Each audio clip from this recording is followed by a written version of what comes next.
En fait, c'était assez simple. On s'est rendu compte qu'il y a beaucoup de gaspillage dans le bureau, surtout la lumière, l'électricité, surtout le papier, parce que les avocats génèrent beaucoup de papier. Donc on s'est rendu compte qu'il y avait un problème qu'il fallait qu'on règle. Et aussi, il y avait un noyau dur à l'intérieur du cabinet qui était très motivé par les aspects écologiques. Et on s'est rendu compte, est-ce qu'il n'y a pas de manière pour qu'on puisse devenir plus écolo? Et en même temps, il y a un autre bénéfice clair et net, c'est qu'on peut aussi réduire nos dépenses, surtout en énergie et en papier.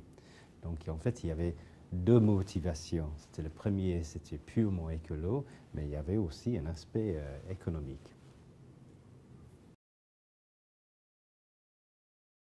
On était 4 ou 5 et on a formé une petite équipe d'avocats et de responsables pour la gestion du bâtiment.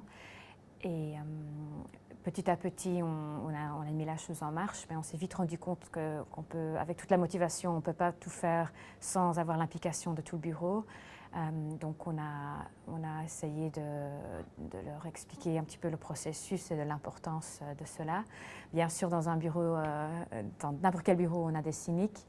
Et on les a séduits par nos arguments. On a fait des déjeuners pour tout le bureau pour un petit peu leur sensibiliser. Et finalement, je crois qu'ils sont assez convaincus de l'importance de tout ça. Et ça devient un peu dans leurs habitudes quotidiennes, en fait, de trier, etc.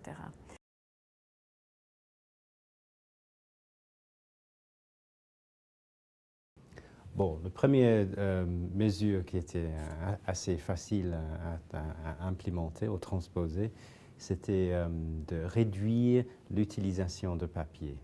Parce que là, les avocats ont l'habitude d'imprimer beaucoup de brouillons et surtout d'imprimer seulement sur une face du papier. Donc on a décidé de changer tous les imprimantes pour que ça automatiquement c'est imprimé double face. Aussi pour les grands documents, on a imprimé de format A5. Donc tout d'un coup, ça réduit l'utilisation du papier.